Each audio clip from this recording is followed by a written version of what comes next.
that. Rant storage continued. So this view is incredible. I mean, this stadium is incredible. It's non-affiliated baseball. And it's a $1 billion stadium and with a 50-cent product in it. Non-affiliated baseball is not good. I mean, it's horrible baseball, actually. But, you know, it's very much a stretch to call it professional baseball. But it's sure not, it has no ties to Major League Baseball. And none of these guys are going anywhere. You know, it's old players who are hanging on to their dream. And so I don't know how the Pioneer League can possibly survive. You know, so what? Please. Every freaking city in the fucking world wants an urban stadium. Oh, we have one. These views are epic from up there. I mean, this stadium is epic. And, you know, we were going to put those on the wall. He and I stood right here. We talked for 3 fucking hours, you know, and I sent him my videos. I'm the history guy here. Now, it's important because we're missing one. And we're missing one. So we had Negro baseball here. We had black baseball, and I'll walk back over there. Hopefully we get enough time. So that's Joe McQueen, who I knew. You know, Electric Alley right here. Tan Joe McQueen. Those guys are from Puerto Rico that painted that. They're incredible artists. But, you know, Cole Eisenhower, who's local, who did the one over there, I'm the guy that put him up to that. So there used to be a bar right in there. That's the old post office. My uncle was right there. His office was right there. And so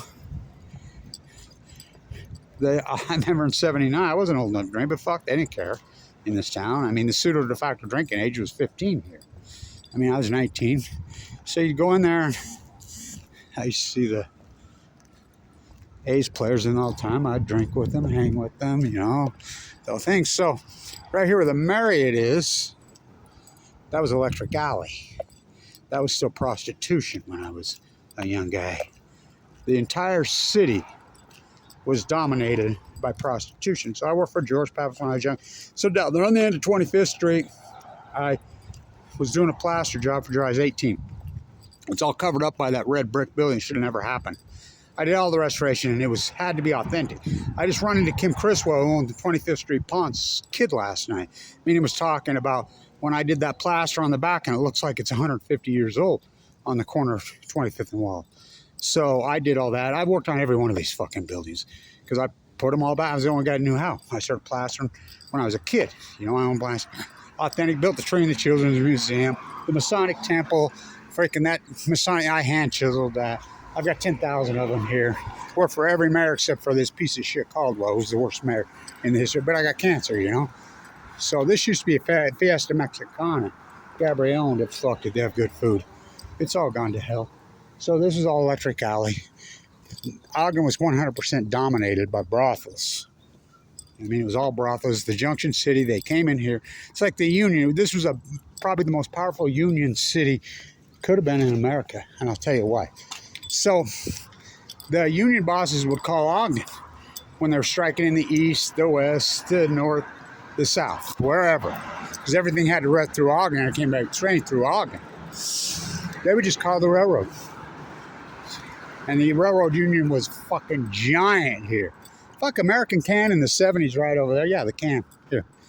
They were making $15, $16, $17 an hour in the 70s. Now remember, that's when a brand new car cost $2,000, $3,000. You could buy a brand new fucking house for $20,000, $30,000. They're making $17 an hour. Fucking union from hell. So they just call. These guys would walk off the trains. Paralyzed the fucking city.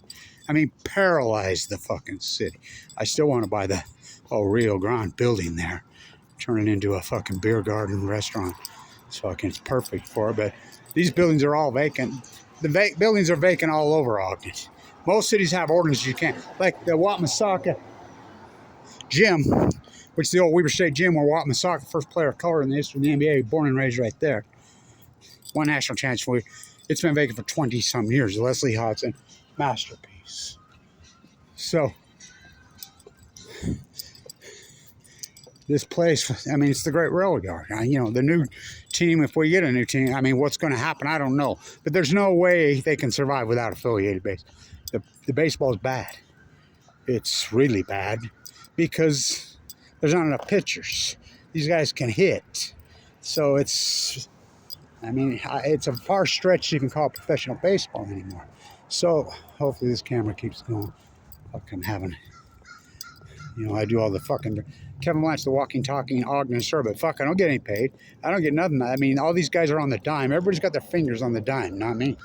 Fuck, they hate me. They abuse me. I'm 7th generation, by the way. 7th. Like I said, built the tree in the children's dream. That's built out of lath. I built that out of lath and plaster in there. It's this thick. It's Fort Knox. Oh, I did it for free.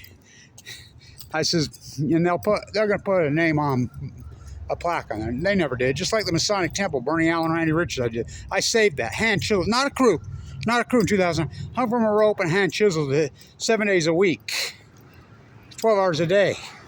Put that. Nobody could do that. Put that. Oh, I did it. And Bernie and Randy. Oh, we'll put a plaque up there for you. Did they? Fuck no. I don't know what the fucking trip is around with this corrupt fucking city. So we had Negro baseball here. We had black baseball. So I'm going to get with Ogden and have them fix this. So, and it goes clear back. They were called the Ogden Chocolates. And you won't get that from anybody. That's my historic work. Because, I mean, the great research PhD, Kevin Blanch.